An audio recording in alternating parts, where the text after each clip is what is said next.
안녕하십니까. 반갑습니다. 저는 포항대학교 사회복지과 교수로 재직하고 있는 장양란입니다. 현재 진로심리상담센터 센터장을 맡고 있고요.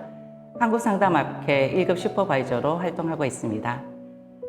한 생명 살리기 위해 항상 애쓰시고 수고하시는 여러분들을 축복합니다. 저는 선생님들과 함께 가족 상담에 대해서 생각해 보려고 합니다. 이 시간은 가족 상담의 이해와 실제라는 과목을 통해 여러분들에게 도움을 주고자 합니다. 지금 두 그림이 보이실 겁니다. 중앙에 흰 점이 보이시나요? 네, 흰 점의 크기가 눈으로 봤을 때 같게 보이는지 아니면 좀 다르게 보이나요? 그냥 답을 아시더라도 중앙의 점을 보시면 오른쪽이 더 크게 보이실 겁니다. 하지만 실제로는 두 점의 크기가 같다는 거죠. 선이 있습니다. 위의 선은 밑에 있는 선 중에 위에 있는 선과 연결됐을까요? 아니면 밑에 있는 선과 연결됐을까요? 저도 잘 믿기지가 않아서 자를 대어서 봤더니 밑에 선과 연결되어 있습니다. 그런데 우리 눈에는 위의 선과 연결되어 있는 것처럼 보이지요. 세 사람이 있습니다. 세 사람의 키의 크기는 어떻게 느껴지시나요? 맞아요. 우리 눈에는 제일 위에 있는 사람의 키가 커 보이지만 사실은 세 사람의 키는 다 같다는 사실입니다. 이처럼 지금까지 내가 알고 있던 거, 내가 믿고 있던 거, 내가 맞다라고 생각한 것이 사실은 아닐 수도 있다는 거죠. 우리는 유연성을 가지고 이 가족 상담을 대해 주셨으면 좋겠습니다. 가족 상담의 개념과 그리고 주요 이론들을 중심으로 여러분들과 함께 수업을 해보고자 합니다. 가족 상담의 정의를 이해하고 그리고 체계론적 관점을 배우면서 가족에 대한 우리가 도움을 드리고자 합니다. 그러기 위해서는 이 가족이 어떤 역사를 가지고 있는지 가족 사정을 통해서 가족의 정보를 수집하고 이 가족과 함께 어떤 도움을 줄 수 있을지 고민할 수 있을 것 같습니다. 가족 상담에 있어서는 개념적인 정의가 참 중요하다고 생각을 해서 개념을 중심으로 실예를 가지고 여러분들과 함께 살펴보도록 하겠습니다. 가족 상담을 공부하려면 가족 상담이 어떻게 시작되었는지 어떻게 내담자를 치료하기 위해서 이러한 이론이 적용되어 있는지를 살펴볼 필요가 있을 것 같습니다. 보웬이라는 학자가 가족 상담에 기초를 세웠다고 할 수 있는데요. 보웬의 다세대 가족 정서체계 그리고 사티어의 의사소통 유형, 미누친의 가족 하위 체계 등을 살펴보면서 여러분들과 함께 이 시간을 보내고자 합니다. 한번 생각해 봤으면 좋겠습니다. 32세의 미혼 여성이 있어요. 이 미혼 여성은요, 직장 상사를 짝사랑을 하고 있습니다. 직장 상사와 함께 보내는 시간이 좀 많다 보니까, 그리고 또 출장을 갔을 때 직장 상사가 차문을 열어주고, 또 알잖아요. 냅킨도 깔아주고, 그렇게 하면서 이 직장 상사를 몰래 사랑하게 되었는데요. 굉장히 배려심 많고 아내에 대해서도 이렇게 가정적인 직장 상사를 보면서 혼자 이런 마음을 키워나갔던 거죠. 근데 문제는 직장 상사는 유부남이셨고요. 마음을 접어야 한다는 생각도 하게 되었는데 그럴수록 얼굴도 모르는 상사의 아내까지 또 미워하는 마음이 생기게 되었습니다. 상사와 함께 한다면 세상이 어떻게 되어도 좋을 것 같다라는 마음이 들었고요. 사실 이 마음을 접어야 되는 것을 잘 알기 때문에 괴로운 상태였고 상담에 오게 되었습니다. 여러분들은 어떤 도움을 줄 수 있을까요? 여기 세 분의 도움을 주기 위해서 오신 분이 있습니다. 먼저 한 분은 어떻게 보여요? 네, 맞아요. 마치 법조계에 있는 분처럼 보일 겁니다. 이분은요. 법적으로 아마 상담을 하려고 하셨을 겁니다. 네, 이거는 민사소송에 해당이 되고요. 만약에 이혼을 하게 된다면, 그 배우자의 남편의 문제가 생길 수도 있겠죠. 그래서 위자료가 청구될 수도 있습니다. 여튼 이런 법적인 상담을 해줄 겁니다. 정신과 선생님을 찾아갔다고 생각을 해볼까요? 정신과 선생님은 혼자 짝사랑을 하게 되면서 이 상사가 자신도 사랑하게 되었다고 망상을 일으킬 수도 있고, 그리고 어릴 때에 아버지의 부재로 인해서 아버지에 대한 사랑을 이 직장 상사에게 투사한 것일 수도 있다. 이렇게 말을 할 수도 있을 겁니다. 그런데 이제 마지막 우리 가족의 문제를 가지고 도움을 줄 수 있는 우리 선생님들은 어떻게 접근을 하실 수 있을까요? 사실 이 내용은 제가 어떤 라디오 프로에서 봤던 내용이고요. 굉장히 그 상담사가 했던 내용이 말씀이 도움이 되었습니다. 그때 상담사는 이런 말을 해주었습니다. 사실 그 직장 상사도 처음에는 그냥 그런 남자였을 거다. 그런데 배려심 많고 멋지고 그런 신사다운 남자가 되기까지는 그 뒤에는 바로 훌륭한 아내가 있었다. 이렇게 얘기를 하면서 당신도 이렇게 멋진 상사처럼 또다시 좋은 사람을 만나면 그래서 좋은 아내 역할을 하면 변화될 수 있을 거다. 이렇게 멋진 남자와 함께 살 수 있을 거다. 이렇게 얘기해 준 걸 들었습니다. 그 이후에 이분은 또 다른 사람과 사랑을 나누게 되었다고 합니다. 그래서 어떻게 생각하시나요? 뭐 정답은 아니겠지만 그렇게 접근할 수도 있다라는 생각이 듭니다. 가족 상담의 역사는요, 2차 세계대전 후에 군인들이 가족의 품으로 돌아오면서 가족 내 역할과 관계의 변화가 있게 되었어요. 그러다 보니까 지금까지 이렇게 아버지가 없는 상태에서 살아가다가 이제 아버지가 돌아오니까 아버지도 자기의 역할을 해야 되고 자기의 지위와 그리고 권위를 잡아가야 되다 보니까 부부 간에도 불화가 있게 되고 이혼 가정이 늘어나고 또 자녀들은 청소년 비행도 노인 문제도 증가하게 되었습니다. 그러면서 가족의 기능이 약화되게 되었고 이러한 부분들은 사회적 문제로 대두되게 되었던 거죠. 또한 1950년 중반까지 정신장애가 있으면 환자들을 병원에 이렇게 입원시켰어요. 그래서 가족들과 함께 격리되었는데 격리되어서 치료를 하다 보니까 치료가 잘 되었어요. 어떤 사람들은 치료가 잘 되어서 가족을 불러서 만나게 했던 거죠. 어떤 환자가 이제 치료가 되어서 어머니와 만나는 시간을 가지도록 했습니다. 그래서 어머니가 이제 오게 된 거죠, 병원에. 그래서 아들은 너무 반가워서 엄마 하고 달려가서 안으려고 하니까 어머니가 발을 한짝 딱 떼시는 거예요. 그러면서 발을 딱 떼니까 아들도 갑자기 안으려고 하다가 딱 정지하게 된 거죠. 그런데 이 어머니가 그때 아들에게 이런 말을 합니다. 넌 내가 반갑지 않니? 넌 날 사랑하지 않아? 굉장히 다른 메시지를 주고 있죠. 몸으로는 아들을 거부하면서 메시지는 아들을 비난하고 있어요. 아들이 이런 상황을 맞이하고 어머니를 만나고 나서 병이 더 심해졌다고 합니다. 이런 이 정신적인 장애를 가지신 분을 연구하고 치료하다 보니 이거는 한 개인의 문제가 아니고 사실은 정신적인 문제는 가족들과 함께 치료를 받아야지 치료에 더 도움을 드릴 수 있겠다라는 그런 운동이 일어나기 시작합니다.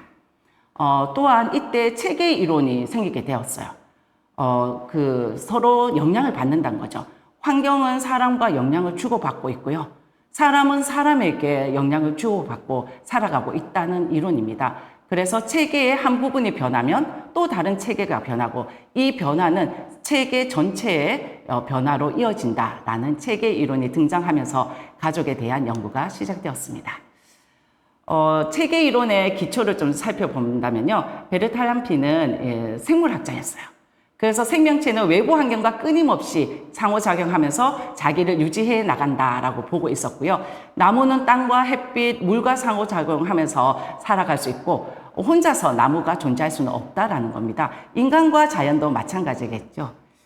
그리고 노버트 위너라는 사람은 이때 사이버네틱스라는 단어를 얘기합니다. 이 얘기는 그리스의 키잡인데요. 방향을 조정하는 자동 시스템을 얘기합니다. 그래서 체계는 자동적으로 균형을 잡는다는 거죠. 예를 들면 자동차의 크루즈 기능이에요. 이런 크루즈 컨트롤을 딱 설정해 놓으면 그 설정된 속도로 이렇게 자동차가 스스로 조정해 가면서 미세하게 제어를 해 나갈 수 있다라는 그런 이론입니다.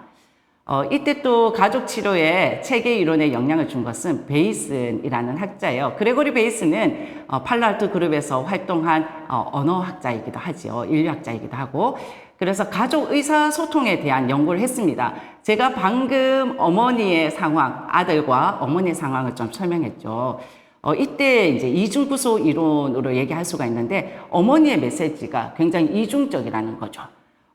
저희들도 아이들을 키웠을 때 좀 생각해 보면요. 아이들에게 게임을 막 하고 있어요. 숙제도 하지 않고. 그때 어머니도 뭐라고 하셨죠? 잘한다, 잘해. 더 해라, 더 해. 이렇게 얘기합니다. 그러면 아이들은 혼란스러워요. 이게 내가 지금 잘한다는 건지. 그럼 잘한다면 자랑스럽게 막 잘해야 되잖아요? 근데 어머니의 표정을 보면 잘하는 것처럼 보이지 않는다는 거죠. 그리고 또 더 해라, 더 해. 그래서 더 하면 드디어 어머니는 폭발하게 됩니다. 그러니까 이걸 더 해야 될지 말아야 될지 아이들은 종잡을 수가 없다는 겁니다. 이렇게 보여지는 말과 그리고 비언어적인 이런 것들이 모순을 일으켰을 때 반복될 때 아이들의 정서는 더 혼란스럽고 문제가 발생하더라는 겁니다. 이런 그 베르탈람피와 또 위너와 베이슨의 영향으로 체계 이론의 기초가 다져지면서 발전하게 됩니다. 그 외에도 정신분석에 관련된 이론이라든지 아니면 그런 환자들 연구한 것에서 또 이 가족 치료의 태동이 생기게 되고요. 가족의 순환적 인과관계라든지 상호작용적 관계망을 통해서 가족 치료가 확립이 되기 시작합니다. 그러면서 다양한 학파로 분파가 일어나기 시작해요. 구조적, 전략적, 경험적, 보행 이런 사람들이 이런 이론들이 생기면서 이제 많은 가족 상담 센터가 생기게 되었습니다. 그러다가 포스트 모더니즘의 영향으로 사회 구성주의의 영향으로 이야기 치료, 해결 중심 단기 치료 등의 새로운 접근이 등장하면서 1990년대 이후에 현대 가족 상담은 그쵸, 통합된 이론들을 서로 통합해서 한 이론만 쓰는 것이 아니라 여러 이론들을 통합해서 가족에게 가장 적합한 이론을 가지고 또 상담의 구조화를 세워서 상담의 기법들을 적용해서 치료하는 데 도움을 주고자 하였습니다. 그렇다면 가족 상담이란 무엇일까라고 생각을 해보면요. 가족 상담은 가족에게 나타나는 다양한 문제를 개인 한 사람의 문제가 아니라 가족 관계, 가족의 상호작용 속에서 이해하고 해결하려고 하는 전문적인 상담 방법이라는 거죠. 즉, 전문적이라는 건 뭘까요? 맞아요. 전문적으로 훈련받은 사람의 상담사가 그리고 가족의 문제를 갖고 있는 내담자와 그 가족들을 대상으로 상담하는 걸 얘기합니다. 그렇다면 여기서 좀 고민이 생기죠. 그러면 가족 치료는, 가족 상담은 가족 모두가 와서 상담을 할 때 가족 상담이라고 하나요? 라는 의문이 생길 겁니다. 그렇지는 않습니다. 한 사람을 상담하더라도 그 상담의 내용이 가족과 연계되어 있으면 가족 상담이라고 합니다. 제가 미국에서 가족 치료를 MFT를 공부할 때 그런 문제들이 제기되었습니다. MFT는 일단 보험회사로부터, 미국은 민간보험이잖아요. 국가보험이 아니니까. 그래서 보험회사로부터 이렇게 돈을 받아야 되는데, 돈을 받을 수 있는 상담이 바로 이런 결혼과 가족 치료였어요. 그런데 이 개인의 문제, 개인이 가족과 문제가 있다라면 보험회사로부터 보험료를 받을 수가 있었습니다. 그렇기 때문에 대부분 가족과 연관되지 않는 개인의 문제는 어떻게 보면 100%는 아니겠지만 그 내용의 그 어려움들을 좀 들여다보면 사실 가족은 우리의 개인이 살아가는데 큰 영향을 가질 수 있다라는 거죠. 사실 나는 가족과 단절해서 살 거야. 나는 가족과 상관없이 살아갈 거야 라고 얘기하지만 사실 그 얘기 속에 뒤에는 뭐죠? 정말 상관이 없다면 말을 안 하겠죠. 그런데 그런 얘기 한다는 것 자체가 이 문제가 자신의 삶에 있어서 가족과 연관된 문제, 가족과 연관된 삶이 존재한다는 것을 알고 있습니다.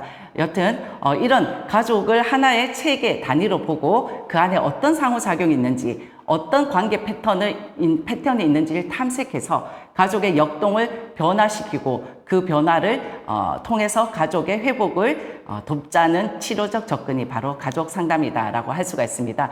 그렇다면 가족 상담은 세 가지 목표로 좀 나누어 볼 수가 있습니다. 개인에게 책임을 전가하거나 낙인을 찍지 말라는 거죠. 아이가 짜증을 막 내요. 그렇다고 해서 이 아이가 굉장히 민감하고 이 아이가 뭔가 문제가 있다라고 보는 게 아니라 둘째 아이가 태어났는지 아니면 가족과 형제, 부모와 관계에서 어떤 불만이 있는지 아니면 애착 관계에 있어서 불완전한 애착이 있었는지 그런 것들을 좀 살펴보자는 거죠. 이러한 특정 문제를 한 가족의 하위 체계 간의 관계로 보면서 분석해 보자는 겁니다. 가족 체계는 누가 가족 내에 이러한 문제를 일으키는가, 잘못인가, 이런 것들 볼 게 아니라 우리 가족의 부부 갈등은 있는 게 아닌지, 아니면 의사소통에 있어서 너무 강압적이거나, 아니면 가족이 서로 방임하면서 살아가고 있거나, 아니면 너무 간섭하면서 살아가고 있거나, 이러한 것들을 함께 탐색해 보자는 겁니다. 그렇다면 그러기 위해서 이 가족을 들여다볼 필요가 있겠죠. 그것을 가족 사정이라고 합니다. 이 가족의 역사, 가족의 규칙, 그리고 가족이 어떤 관계를 가지고 살아가고 있는가, 또 누구가 친밀하고 또 어떤 가족들이 좀 이 가족의 구성원으로서의 역할을 하는데 좀 들어오지 못하고 있는가, 이런 많은 요소들을 살펴보고 정보를 수집하고 탐색하는 것을 가족 사정이라고 합니다. 그때 살펴볼 수 있는 게 가족 구조, 그리고 가족의 발달 단계, 가족의 상호작용 및 의사소통, 그리고 가족이 어떻게 기능하는지, 이런 기능에는 정서적 기능, 경제적 기능, 사회적 기능, 돌봄 기능들을 살펴볼 수가 있습니다. 그리고 이 가족에는 어떤 신념과 가치가 있고, 이러한 신념과 가치에 위반될 때, 이러한 신념과 가치를 지키지 않는 가족에게 어떤 제재가 있는지도 살펴볼 필요가 있겠죠. 그리고 외부 환경과는 상호작용을 하는지 이런 것들도 살펴볼 필요가 있습니다. 지역 네트워크와 잘 관계망을 맺는 것도 살펴볼 필요가 있고요. 그리고 가족이 위기에 처했을 때 이 위기를 어떤 강점을 가지고 어떤 자원을 가지고 잘 이겨내고 있는지, 그리고 서로 지지적인 관계망을 어떻게 형성하고 있는지, 이런 것들도 살펴보는 것을 가족의 강점과 자원이라고 합니다. 가족의 구성원을 살펴보고요. 요즘은 가족 형태가 굉장히 다양해졌죠. 그래서 이러한 핵가족, 확대가족, 한부모 가정, 재혼가정 등 가족의 형태도 좀 살펴볼 필요가 있습니다. 그리고 이 가족 내에 어떤 하위 체계를 가지고 위계 질서가 지켜지는지 살펴볼 필요가 있고요. 가족은 발달 단계에 따라서 가족들이 수행해야 할 과업들이 정해져 있게 됩니다. 그래서 두 부부만 살 때와 부부와 이제 자녀가 생겼어요. 자녀가 생겼을 때 경제적인 부분도 변화를 일으켜야 되고, 그리고 부부만 살아갈 때는 생기지 않던 다양한 문제들이 자녀가 생기면서 또 이 자녀가 영학이냐, 유학이냐, 아니면 학교에 들어가느냐, 청소년기냐, 이런 것들을 통해서 과업이 잘 수행되는지도 살펴볼 필요가 있겠지요. 네, 이렇게 주요 분석 영역들을 좀 살펴보았습니다. 상담 사례를 한번 가지고 적용해 볼까요? 김수진이라는 45세 여성이 있었습니다. 정규직이고요, 사무직에 있습니다. 두 아들이 이제 청소년기에 들어가면서 굉장히 어머니와 갈등을 많이 일으켜요. 그래서 어머니는 혼자서 좀 양육을 담당하고 있습니다. 양육 스트레스가 있는 거죠. 가족의 구성원은 어머니, 그리고 큰아들 17세 고등학생, 그리고 작은아들 14세 중학생으로 구성되어 있습니다. 자, 한번 가족의 주요 분석 영역을 살펴보겠습니다. 가족의 구성원을 보면요, 누가 어떻게 살고 있죠? 네, 어머니, 큰아들, 작은아들. 그러면 추정할 수가 있겠죠. 물론 어머니께 여쭤볼 수도 있고요. 한부모 가정으로 좀 추정이 됩니다. 역할은 어머니가 주 양육자이면서 경제적 책임을 담당하고 있습니다. 그래서 두 아들을 키우는데 전적으로 어머니의 몫인 거죠. 그리고 또 형제들이 둘 다 사춘기에 들어다 보니까 좀 갈등이 생기게 되는 모습도 있다라고 볼 수가 있습니다. 가족의 발달 단계를 좀 살펴보겠습니다. 근데 발달 단계는 둘 다 청소년기에 해당하기 때문에 지금까지는 어머니가 하라는 대로 좀 했어요. 그러니까 이거 도와줘, 저거 도와줘, 이거 해라, 저거 해라, 이런 말들이 잘 먹혔다면 이때는 자율성과 독립심이 굉장히 강한 욕구를 일으키는 시기이다 보니까 자기 생각이 많아지는 거죠. 그리고 과업을 수행하는 것도 어머니가 이런 독립 준비하는 자녀와 그리고 여전히 이런 통제를 하고 싶은 부모 역할 간의 균형이 미흡하기 때문에 이런 과업 수행에 있어서도 어려움을 겪을 수밖에 없다라고 볼 수가 있습니다. 그러면 의사소통을 한번 살펴볼 건데, 가족 간에 또한 그런 그 타인 간에, 다른 가족 간의 상황들이 좀 개방적이냐, 폐쇄적이냐, 아니면 일방적이냐, 아니면 서로 상호적이냐, 이런 것들을 살펴볼 수 있을 겁니다. 대화 방식은 주로 보면 좀 갈등이 많고, 아들도 부모는 좀, 어머니는 좀 권위적으로 대화를 했고요. 아들 또한 안 할 거야. 이렇게 좀 반항적인 태도를 보였습니다. 그러다 보니까 좀 감정적으로 좀 충돌을 하게 되고 공격적인 언어를 많이 쓰게 되죠. 어머니는 어머니대로 많은 노력을 했다라고 생각을 할 거고요. 자녀는 자녀대로 어머니가 내 마음을 이해하지 못해. 엄마는 너무 강압적이야. 너무 엄마가 하라는 대로 해야 돼. 라는 마음이 생길 겁니다. 그러면서도 이 자녀들의 마음 속에는 사실은 죄책감이나 미안함도 있어요.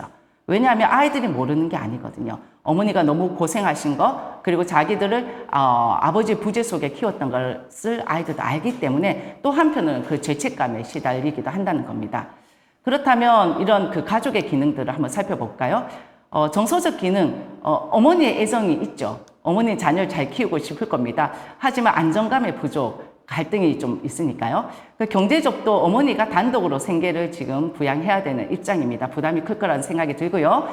사회적 기능은 사실 그 아이들이 지금 영향을 받는 게 또래, 친구들 영향도 많이 받고 학교의 영향을 많이 받을 겁니다. 돌봄은 어머니가 전적으로 양육 부담을 한다라고 볼 수가 있겠죠. 가족의 신념과 같이 아마 어머니는 자녀들을 잘 키우고 싶을 거예요. 내가 이렇게 힘들게 키웠는데 성공했으면 좋겠다라고 해서 아마 공부에 좀 더 집중하기를 원하는 마음이 있었을 겁니다. 사실 어머니는 외부 자원을 이렇게 받아들이는 데는 잘 모르거나 아니면 서툴 수도 있다라는 생각이 들어요. 그래서 이런 그 사회 경제적 수준, 외부 환경도 보면 차상위로 좀 추정하고 있습니다. 어머니가 그렇게 얘기하기도 했고요. 그래서 한부모 상황에서 경제적, 정서적 압박이 존재한다라고 말씀하고 계셨습니다. 친척, 친구, 지역사회의 지원 여부가 좀 불분명했습니다. 어떻게 좀 도움을 받아야 될지도 잘 모르고, 사실 친척, 시댁이나 친정에서는, 아이들의 그, 이제 학업이나 이런 공부, 성적, 이런 것들을 좀 자주 묻곤 했습니다. 문화, 종교적 배경은, 특별한 언급이 없었기 때문에 탐색이 더 필요하죠. 가족의 강점과 장점을 한번 살펴보도록 하겠습니다. 요런 그 강점 같은 경우에는 어머니가 굉장히 책임감이 있죠. 두 아이를 잘 키워보려고 했고요. 그리고 자녀 또한 청소년기이기 때문에 변화 성장의 가능성을 많이 갖고 있습니다. 사실 자원을 살펴보자면 학교에도 상담센터가 있죠. 그리고 지역에도 복지관이나 가족상담센터, 가족센터에 있는 그런 가족상담센터를 이용할 수도 있고요. 잠재적 자원으로서는 좀 종교를 가질 수도 있고, 커뮤니티, 그런 부모 커뮤니티나 가족센터에 가면 이런 한부모 가족들이 자녀들을 어떻게 키워야 될지 그런 커뮤니티가 다 형성이 되어 있습니다. 거기에 가서 청소년기의 특성들도 좀 배우고, 그리고 청소년기 자녀들과 함께 대화하는 방법들, 그래 갈등에 대처하는 방법들도 좀 나눌 수 있을 겁니다. 또 친구들을 통해서도 이런 먼저 자녀를 키운 선배들과 함께도 이런 얘기들 나눠볼 수 있겠죠. 프랙티스 1은요, 선생님들이 직접 한번, 제가 사례는 들어드리는데, 선생님들이 직접 이 사례에 대해서 한번 살펴보는 시간입니다. 친구를 때리는 초등학교 1학년이 있었어요. 사실 이 친구와 잘 놀다가 학교에 들어간 친구죠. 잘 놀다가 친구를 막 때려요. 폭력이 일어나요. 갈등이 있으면. 그래서 학교에서 경고도 받고요. 심리 상담 권유도 받았습니다. 아버지는 지금 휴직 상태인데 심리 치료를 받은 후에 자기가 그렇게 마음문을 딱 1회 받고 아버지에 대해 얘기를 하다가 마음문을 닫은 상태였습니다. 어머니는 그러다 보니까 전문직을 가지고 있는 어머니였는데 생계를 담당하고 있었고 또 자녀들을 키워야 되고 집안일도 이제 맡고 있어서 굉장히 바쁜 생활을 하고 있습니다. 8살 아들 학교에 들어갔죠. 그리고 2살 딸이 있습니다. 아버지가 굉장히 유순하신 분이에요. 가정에 잘 도와주기도 하고요. 그런데 한번 조그만 이제 뭐 그 단어들 그리고 또 이제 아버지와의 갈등 아버지와의 갈등이 있었던 걸 좀 풀어야 되지 않냐 이런 말만 나오면 굉장히 심기가 틀리고 굉장히 소리를 지르고 물건도 던지고 그리고 가장 큰 문제가 마음이 불편하면 방문을 탁 닫고 들어가는 거예요. 그리고 나오질 않습니다. 식사도 그 방문 앞에 놔둬야 돼요. 그러다 보니까 어머니가 아버지에게 좀 자녀 양육을 도움을 요청하지만 어려운 상태에 있습니다. 그렇기 때문에 이 모도 아버지에게 남편에게 굉장히 화가 많이 나 있는 상태이고요. 남편과 잦은 갈등이 있고 이혼을 요구하기도 했습니다. 어머니는 아들에게 아버지와 놀라고 자꾸 아버지 방으로 이렇게 내몰아요. 그러면 아들도 아버지를 좋아합니다. 왜냐하면 아버지의 방에 가면 굉장히 다양하고 재밌는 이런 피규어, 이런 장난감들이 많았어요. 아버지가 그 장난감들을 모으는 취미가 있었습니다. 그래서 아버지가 놀다가 어떤 순간에 아버지가 또 소리를 지르고 아이를 내쫓아요. 그러면 또 아이는 울면서 나오곤 합니다. 그러고 나면 어린 동생에게 가서 어린 동생을 또 막 때려요. 아들은 잦은 부부 싸움을 보고 컸고요. 부모의 이혼하자는 그런 그 소리를 들으면서 엄마가 떠나면 어떡하나, 아빠와 헤어지면 어떡하나, 이런 두려움과 불안이 있습니다. 아버지를 좋아하지만 언제 돌변할지 몰라서 좀 불안한 상태고요. 어머니 또한 잘해줄 때는 아이들과 막 놀아주고 밖에 나가서 피크닉도 하고 좋아하는데 어떨 때는 또 자녀들 방임하거나 아니면 화를 내거나 이런 비일관된 양육 태도를 보이고 있습니다. 자, 이제 선생님들이 한번 좀 편하게 가족 사정을 해보시라고 몇 가지 질문을 안 드렸어요. 이 가족의 문제가 언제부터 시작되었는지, 그리고 문제가 시작되기 이전에 이 가족의 환경적인, 관계적인 변화가 있었는지, 혹시 이 가족의 강점, 자원은 발견하셨나요? 이용할 수 있는 자원과 강점은 무엇인지, 그리고 이 가정에서 도움을 주고 싶은 사람, 막 마음이 가는 사람이 있을 거예요. 그 사람이 누구인지, 그렇다면 한 사람만 아니어도 좋습니다. 그 마음이 가고 도움을 주고 싶은 이유는 무엇인지를 여러분들이 한번 살펴보는 시간을 좀 드리고자 합니다. 이 활동은 아마 선생님들이 스스로 한번 해보시는 것을 권유합니다. 이거는요, 단체로 한번 저 실습을 해본 거였어요. 이제 팀별로 이렇게 나누어서 팀의 의견들을 모아서 정리해서 발표했던 그런 시간이었습니다. 이렇게 개인적으로도 할 수가 있고요. 함께 모여서 이런 가족 사정을 배워보고 나눠볼 수도 있습니다. 가족 사정을 통해서 가족의 정보를 모으는 것은 가족에게 어떤 도움을 줄 수 있을지, 가족의 강점과 자원을 어떻게 모을지 알 수 있는 부분이기도 합니다. 이제 원인과 목적을 한번 가볼까요? 우유를 엎지른 아이가 있었어요. 그리고 어머니 소리를 막 지릅니다. 왜 질렀을까요? 원인을 보면요, 원인 쪽에 포커스를 보면 어머니는 우유를 엎질렀으니까 너무 화가 났다는 거죠. 이 화를 제어할 수가 없어서, 화를 참을 수 없어서 내가 소리를 질렀죠. 이거는 원인적인 부분이에요. 그런데 우리가 사실 이 목적이라는 부분으로 시선을 한번 돌려볼까요? 목적이라는 부분으로 시선을 돌려보면 어머니는 소리를 지른 목적이 있어요. 왜요? 아이가 자신의 말을 잘 듣게 하기 위해서. 왜 듣게 할까요? 아이가 부주의하면 나중에 힘들면 어떻게? 아이가 집중력을 가지고 자기의 인생을 잘 살아갈 수 있도록 하는 목적이 있었을 겁니다. 그 목적이 있다면 어머니는 다르게 행동할 수도 있다는 거죠. 어떤 아버지가 있었습니다. 7살 된 딸이 우유를 엎었어요. 그러자 이 아버지가 막 달려왔습니다. 소리를 질렀을까요? 아버지는 우유를 엎으면서 딱 목적이 생겼습니다. 어떤 목적? 아이에게 이 물이라는 거의 구성을 H2O가 어떻게 생겼는지, 물은 액체라는 거, 이런 거 가르쳐주고 싶었어요. 그래서 아이와 함께 이렇게 우유를 저벅저벅 끓이면서 놀고 그 우유가 액체라는 걸 가르치고 아이와 굉장히 장난을 했습니다. 그런 후에 아버지가 얘기합니다. 그런데 우유를 엎었으니까 우리 우유를 치우자. 우리 같이 걸레를 갖고 와서 치웠으면 좋겠어. 하고 아이가 직접 그 우유를 다 치우도록 했습니다. 그리고 같이 빠는 건 아버지가 빨았어요. 이렇게 아이에게 어떤 목적을 가지느냐에 따라서 한쪽에는 소리를 지를 수가 있고 원인 쪽에 포커스를 가지게 되면 소리를 지르게 되지만 사실 어떤 목적을 가지고 있느냐에 따라서 아이의 양육 태도가 좀 달라질 수 있다는 거죠. 우리는 사람마다 감각, 양식이라는 걸 가지고 삽니다. 어떤 사람은요, 시각이 굉장히 발달된 사람이 있고요. 어떤 사람은 이 청각이 발달된 사람이 있고, 어떤 사람은 굉장히 느낌을 많이 자주 사용하는 사람이 있어요. 그래서 내가 선호하는 표상체계, 내가 선호하는 감각, 양식이 있습니다. 저 그림을 보면서도 느껴지지요. 어떤 사람은 저는 느껴지지요 이런 단어를 많이 쓰죠. 예, 그건 저는 신체적 감각에 더 발달된 사람이라는 걸 알 수가 있습니다. 어떤 것이 저 그림을 통해서 정보를 가질 수 있나요? 어떤 사람은 안경을 끼고 있어요. 헤드폰을 끼고 있어요. 창문이 있네요. 바람에 흔들리는 커튼이 보여요. 이런 사람이 있는가 하면 어떤 사람은 굉장히 아름다운 음악 소리가 들려요. 바람의 소리가 들려요. 커튼이 살랑거리는 소리가 들려요. 이렇게 얘기하는 사람이 있을 겁니다. 어떤 사람은 굉장히 부드러운 느낌이 들어요. 그리고 천에 이런 살랑거림이 느껴져요. 바람이 이렇게 내 뺨을 스치는 것 같아요.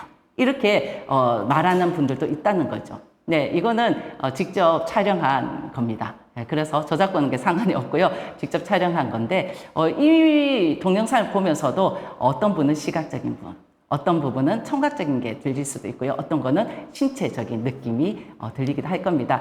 네, 여기에 따라서 이제 다르게 사람들이 표현할 수가 있죠. 지하철에 출근하는 아침에 사람들 표정이 보여요. 이렇게 하는 사람들은 눈이 풀려 보여요. 들려요. 힘들다는 그런 소리가 들려요. 그리고 어떤 사람은 굉장히 딱딱하게 표정이 보이지도 않는데 표정이 딱딱하게 느껴져요. 의자가 딱딱하게 느껴져요. 이렇게 말할 수 있다는 거죠. 이것을 상담 장면으로 한번 가져와 보겠습니다. 어떤 사람이요, 내담자가 이렇게 얘기합니다. 그 장면이 아직도 눈에 선해요. 엄마가 날 무시하는 표정이 머릿속에 계속 떠올라요. 그럴 때 상담사가 그 장면이 떠오를 때 어디가 가장 불편하게 느껴지나요? 신체 어떤 부분이 좀 느껴져요? 막 가슴이 답답하나요? 이렇게 질문을 해요. 그런데 내담자는요, 눈에 선해요. 보이는 시각 정보로 많이 쓰시는 분이잖아요. 그런데 상담사가 이런 그 신체 감각을 얘기해요. 그러면 접촉하기가 좀 어렵습니다. 그랬을 때 내담자, 네? 상담사는 엄마가 당신을 무시한다고 느끼니까 속상하죠. 계속해서 상담자는 이런 신체 감각적인 부분으로 접근을 하니까 내담자는 네, 좀 공감은 했으니까 네 하고 얘기하지만 여기서 아예 끊긴 거죠, 대화가. 그런데 이런 내담자 입장에서 이런 내담자의 감각 양식에 조금 집중하면서 맞춰서 살펴보면 이렇게 다르게 반응할 수도 있다는 거죠. 그 장면이 눈에 선해요. 엄마가 날 무시하는 장면이 머릿속에 계속 떠올라요. 그랬을 때 상담자는 그 장면을 좀 자세히 볼까요? 엄마가 무시했다는 걸 어떻게 알 수 있어요? 제가 건넨 생일 선물을 건성으로 손끝으로 봤더니 옆으로 치웠어요. 조금 더 그 장면을 좀 봅시다. 어떤 것이 또 보이나요? 잠깐만요. 설거지하고 있었던 것 같아요. 손에 물을 좀 털었어요. 그러고 보니 엄마의 손에 물이 젖어 있어서 조심스럽게 잡았다라는 생각도 드네요. 엄마가 가만 생각했더니 좀 조심스럽게 사실 무시한 게 아니라 이 선물을 좀 소중하게 여겼겠네요. 이렇게 사실은 내담자의 감각 양식에 가족의 감각 양식에 조금 더 맞춰서 우리 상담사들이 선생님들이 복습을 맞추면 이렇게 다른 상담 장면이 연출되기도 합니다. 이제 가족 상담에 있어서 좀 중요한 요소 중에 하나가 바로 순환적인 인과관계라는 거예요. 이거는 한 행동이 원인도 되고 결과도 되기 때문에 서로 원인이 되기도 하고 결과가 될 수 있다는 거죠. 순환하고 있다는 거죠. 원인과 결과가. 이거의 반대는 단선적인 인과관계예요. 즉 하나의 원인이 하나의 결과라는 거죠. 예를 들면 남편이 술을 마시고 계속 늦게 집에 들어와요. 그럴 때 아내가 막 잔소리를 합니다. 그러니까 이제 상담사가 묻죠. 왜 그렇게 늦게 다니면서 술을 마시고 와요? 남편 얘기합니다. 아내가 집에 올 때마다 잔소리를 하는데 어떻게 술을 안 마시고 어떻게 안 늦게 올까요? 그러자 또 상담사 아내에게 묻습니다. 그런데 왜 그렇게 잔소리를 하세요? 남편이 술 마시고 늦게 도는데 잔소리 안 하게 생겼냐고요.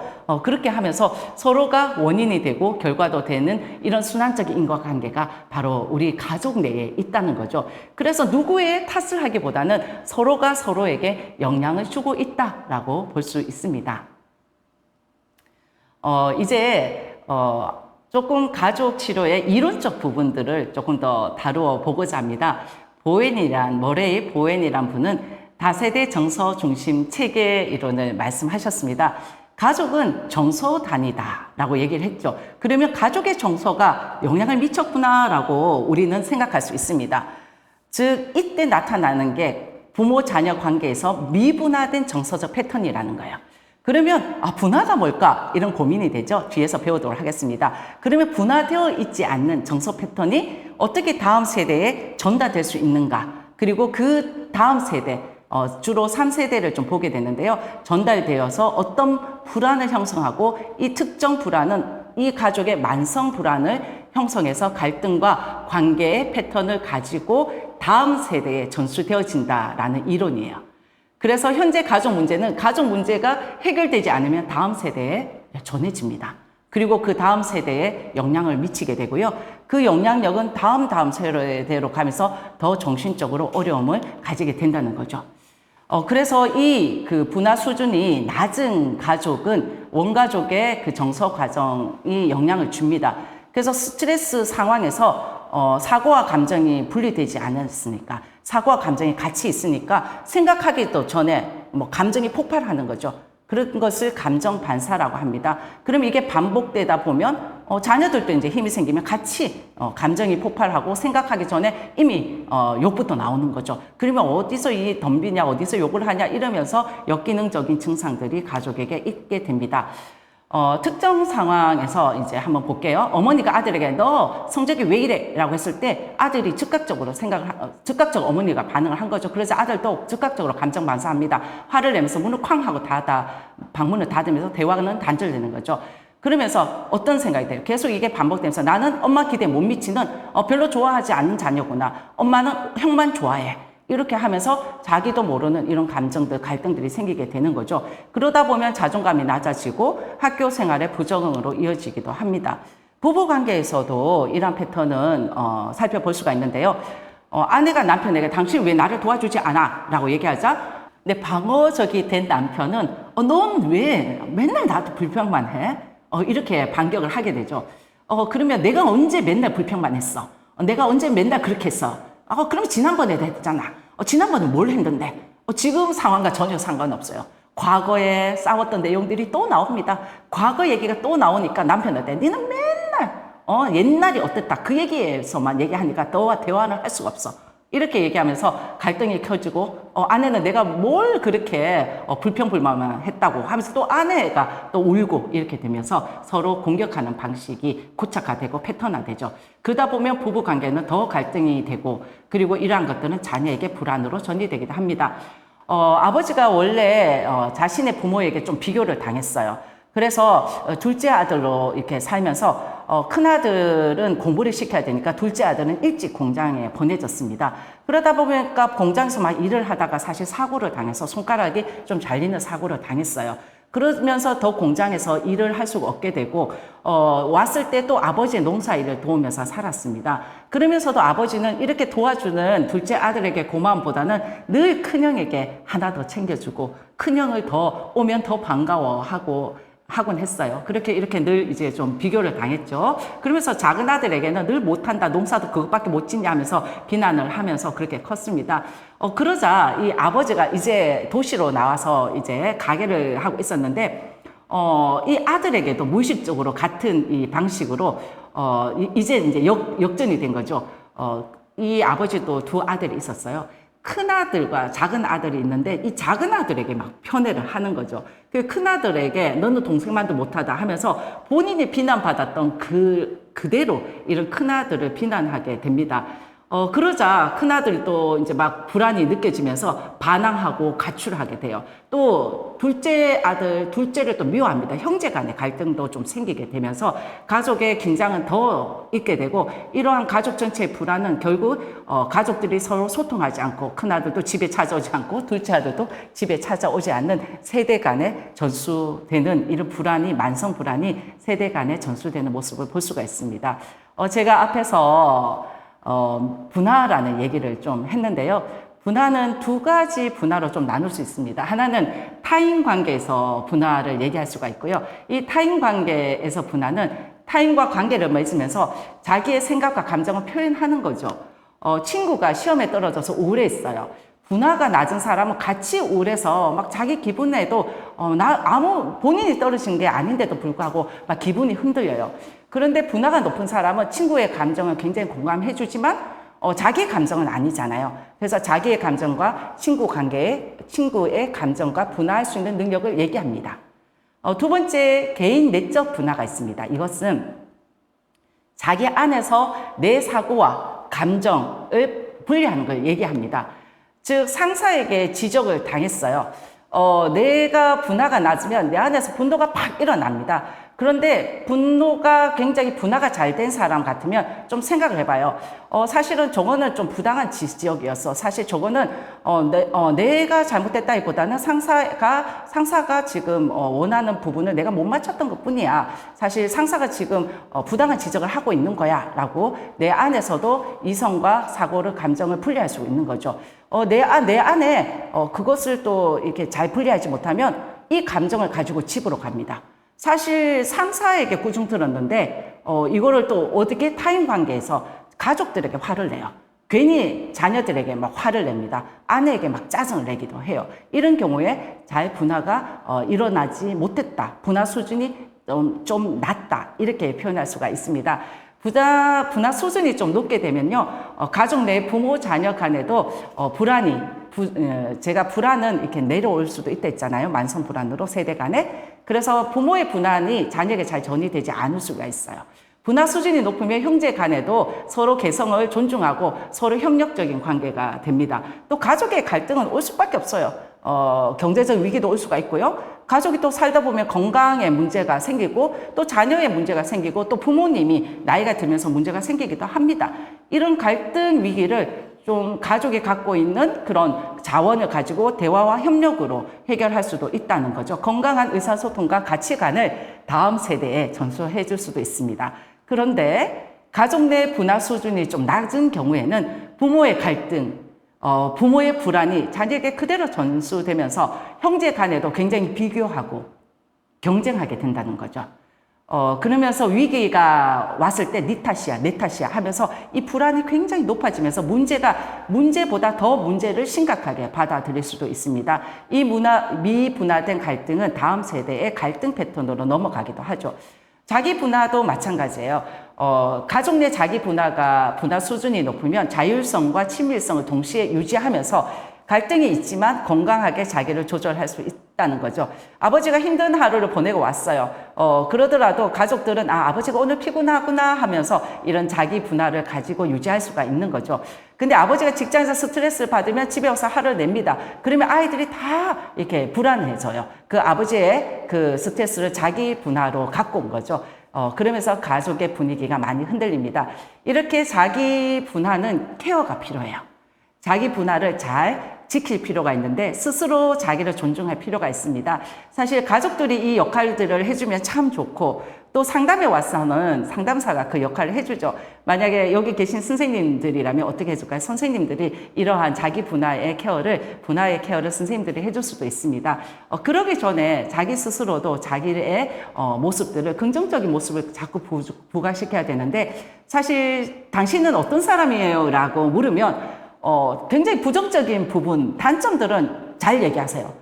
그런데 장점 얘기, 자기에게 있는 강점들, 자원들을 얘기할 때는 머뭇거리거나 쑥스러워 하십니다.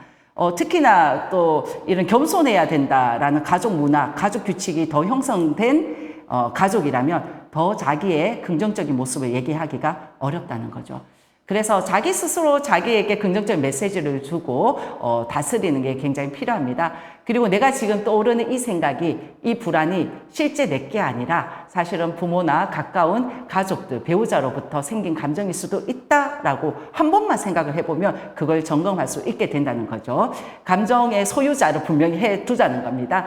그래서 관계 속에서도 서로를 돌봐주는 관계가 있다면 더 좋겠죠.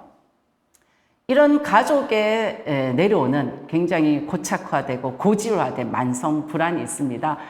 급성 불안은 당연히 지금 여기 막 이렇게 침을 질질 흘리는 이 개가 막 쫓아온다면 당연히 막 불안한 건 당연하겠죠. 그게 아니라 아무것도 없어요. 위협적인 부분이 있지 않습니다. 그럼에도 불구하고 위협을 느끼는 것, 앞으로 일어날 불안, 두려움이 막 일어나는 것을 만성 불안이라고 합니다. 이것은 성장 과정에서 극심한 외상을 경험했거나 아니면 이 가족 내에 계속해서 반복되는 패턴 때문에 학습된 것이라고 할 수가 있습니다. 불안 수준이 낮으면 감정적일 수 있어요. 판단력이 굉장히 낮아집니다. 반면에 불안 수준이 좀 높으면 사고 기능이 훨씬 더 워킹이 되겠죠. 그래서 이런 그 불안은 개인을 이런 불안 수준이 높을 때 불안은 개인을 불안정하게 만들기 때문에 불안 수준이 높게 되면 이러한 불안은 좀 안정적이 될 수도 있게 됩니다. 좀 밑에 부분은 불안 수준이 낮을 때 얘기네요. 만성 불안 같은 경우에는 개인의 불안 발달에 굉장히 직접적인 영향을 주게 됩니다. 이 과정에서 세대에 걸쳐서 반복되게 되면서 유사자기가 생긴 거죠. 그래서 착한 아들 만들 수가 있어요. 어떤 어머니가 얘기합니다. 우리 아들은 너무 착한 아들이에요. 그러면서 이 아들을 안습니다. 그냥 안을 때, 어깨를 안을 때는 어때요? 좀 숨쉴만 해요. 근데 이 안는 것을 점점 쪼아서 한번 목 부위에서 안았다고 생각을 해봤어요. 우리 아들은 너무 착해요. 너무 말을 잘 들어요. 하면서 너무 꽉 껴안습니다. 이렇게 너무 꽉 껴안으면 이 아들은 답답해서 숨을 못 쉬게 되죠. 사실 사랑으로 어머니는 이 아들을 어떻게 하고 있는 거예요? 숨을 못 쉬게 하고 있는 거죠. 착한 아들은 이 유사자기, 엄마가 만들어 놓은 착한 아들이라는 이 틀 안에서 어떤 연기를 하고 있다고요? 자기가 아니라, 진짜 자기가 아닌 자기 어머니가 원하는 아들의 모습으로 살아가고 있는 중입니다. 이게 뭐 그냥 평생을 살아갈 수 있을 것 같이 생각이 되어지죠? 아닙니다. 그럴 수가 없다는 거죠. 그러면 부모에게 적응하기 위해서 유사자기 행동을 계속 패턴하게 되면 어때요? 처음에 가면을 쓸 수 있지만 나중에 가면을 쓰다 보면 딱딱해지면서 마치 시멘트처럼 두꺼워져요. 그 안에서 굉장히 괴로워하고 힘들어지는 거죠. 힘이 생기면 어느 순간 몰라 하고 뛰쳐나갈 수밖에 없고요. 힘이 없으면 그 안에서 점점 죽어가게 되는 거죠. 그래서 이 가족의 만성적 불안이 무엇인지를 탐색하고 그 불안의 수준을 감소시키며 개인의 불안 수준을 높여가면서 스트레스에 건강하게 기능할 수 있도록 도와줍니다. 부모가 늘 불안해요. 그래서 실수하면 안 된다라는 걸 자녀에게 가르칩니다. 실수하면 큰일 나, 실수하면 성공하지 못해, 실수하면 다른 사람이 싫어할 거야. 이러면 자녀는 자유롭게 살고 싶지만 부모의 불안에 맞춰져요. 그래서 항상 완벽해지려는 습관을 가지게 됩니다. 문도 여러 번 닫고요. 글자도 똑바로 쓰지 않으면 계속 지웁니다. 그래서 모범적으로 보이고 안정적인 모습처럼 보여지지만 내면에는 어때요? 늘 불안해하고 하면서 이런 덜덜덜 떨면서 살아가고 있는 행동이 반복된다는 거죠. 이민 가정이 있었어요. 경제적 불안이 있었습니다. 조부모가 전쟁에서 경제적 위험에 계속 노출되었습니다.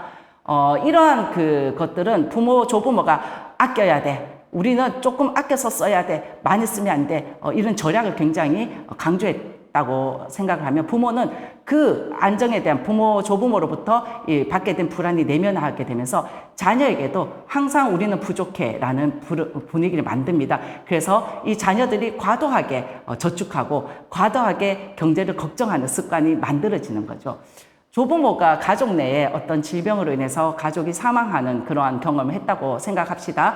그러면 이런 병에 대해서 굉장히 고민을 하고 걱정하겠죠. 그 걱정은 부모 세대에게 전가됐고요.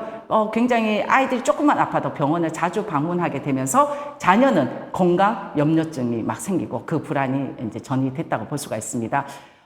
조부모가 이제 성취의 압박을 갖고 있어요. 비교를 굉장히 많이 당했어요. 그러면 실패하면 안 된다라는 이런 긴장 속에 늘 살아갑니다. 그게 자녀에게도 내려와서 자녀도 실패하는 걸 용납할 수가 없어요. 그래서 과도하게 경쟁하면서 친구에게 거짓말도 하고 과도하게 경쟁하면서 성적을 막 고치기도 하는 이런 문제들이 생기기도 한다는 거죠. 그래서 만성 불안을 살펴보는 것도 가족 상담에 있어서는 굉장히 중요한 요소 중에 하나입니다. 가족 투사 과정이라는 게 있습니다. 만성적인 불안에 대해서는 제가 앞에서 좀 설명을 많이 했잖아요. 그래서 원가족으로부터 이렇게 학습된 그 만성적 불안은 핵가족에 있어서 반복과 재현이 일어납니다. 이것을 다음 세대에 투사되었다라고 얘기할 수가 있는데요. 굉장히 폭력적인 아버지가 있었어요. 그러면 이런 갈등 상황에 굉장히 민감하게 반응을 하게 됩니다. 그리고 이러한 갈등 상황에 가민하게 반응하는 거는 만성 불안이 이제 또 생기게 되는 거죠. 형제 간의 심한 경쟁도 마찬가지예요. 비교가 또 이렇게 자녀의 경쟁을 조장하게 되는 거고요. 외도한 어머니는 늦게 귀가하는 그 남편에게 굉장히 예민해집니다. 그거는 사실 그 외도한 어머니 밑에서 이제 있으면서 아버지와 어머니가 싸우는 걸 보게 됐을 거고요. 그러한 부부 갈등을 보면서 이 아버지와 어머니가 헤어진 걸 경험하게 되었습니다. 그러다 보니까 남편이 좀 늦게 오는 거에 민감한 거죠. 늦게 오는 걸 민감해 하니까 남편하고 싸움이 일어나게 되고요. 그러면서 이러한 것은 사실은 남편이 늦게 들어올 수도 있죠. 뭐 회식도 할 수도 있고 친구도 만날 수도 있고 그런데 사실은 이 늦게 들어온 게 뭘로 연결될까봐 불안해하는 걸까요? 맞아요. 그것 때문에 이 가정이 깨질까봐 걱정하는 거죠. 그러면서 유사의부증의 증상을 일으키고 있다는 겁니다. 그래서 이러한 그 가족 투사 과정을 통해서 만성적 불안이 이제 투사되게 되는 거죠. 한 예를 들어볼게요. 중년의 여성이 있었습니다. 이 중년의 여성이 굉장히 언제 이 아이들에게 막 야단을 치고 그리고 또 막 아이들에게 혼내느냐 하면 저녁 식사 시간이었어요. 저녁 식사 시간이 되면 이 여성은 불안이 막 느껴집니다. 도저히 견딜 수 없는 불안이 막 오게 돼요. 그런데 이제 저녁 식사, 남편도 굉장히 모범적인 가장이라서 저녁 식사 시간에 이제 오거든요. 근데 이제 남편이 아이들이 좀 어릴 때는 계속 집에 좀 늦게 들어오게 됐어요. 그것 때문에 갈등도 있었고요. 그런데 여튼 이 주부는 저녁 식사 시간 약 6시에서 7시 사이만 되면 이렇게 막 불안해서 견딜 수 없어서 그거를 결국 아이들에게 소리 지르고 식사를 잘 하고 있다가도 밥 먹지 마 하면서 갑자기 막 식탁을 치워버리고 이러한 행동들이 반복되어졌습니다. 그래서 이제 상담 중에 어떤 이제 그런 부모로부터의 영향이 있었는가 하면요. 부모님 중에 아버지께서 이제 요 저녁 시간만 되면 이제 술을 굉장히 많이 마시고 오셨어요. 그래서 귀가할 때 술을 마시고 오면 이제 옛날에 어른들 상어퍼 버리는 거, 그런 거를 많이 하셨어요. 그러니까 이 아버지가 술 마시고 오기 전에 엄마가 아이들에게 막 밥을 먹으라 합니다. 아빠가 들어오면 너희들 밥을 못 먹을 거니까 지금 밥을 먹어야 해 하면서 굉장히 저녁 식사를 급하게 먹곤 했어요. 그게 계속 반복되어졌고, 이분은 사실 그러고 나서 결혼했을 때는 이 가정이 좀 평온했기 때문에 남편이 조금 늦게 들어온 거 외에는 아무런 불안한 요소가 없었음에도 불구하고 그때 느꼈던 그런 불안들이 계속 지속되면서 이 현재 가족에게도 영향을 미쳤어요.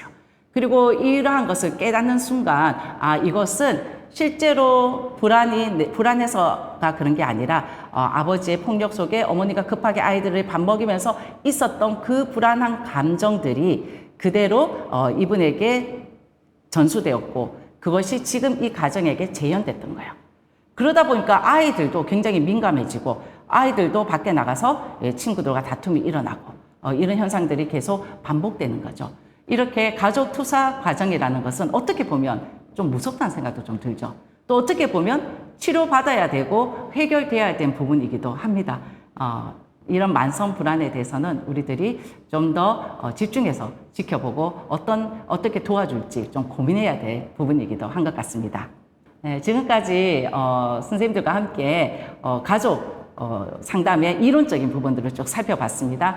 가족 상담의 역사, 그리고 가족 상담의 어떻게 체계론적 이론과 그리고 이중구조 언어 그리고 정신장애를 가지신 분들 이런 도와주기 위해서 이렇게 태동되어서 확립되고 성장되었는지 보면서 이제 만성 불안의 원인들 그리고 이러한 세대 간에 전수되어 있는 다세대 전수 과정들 이런 것들을 좀 살펴봤어요. 그리고 저희가 직접 실습을 해보지는 못했지만 가족 사정에 대해서도 얼마나 가족의 정보를 모으는 것이 또 분석하는 것이 중요한지 그러한 부분들을 좀 살펴보았습니다.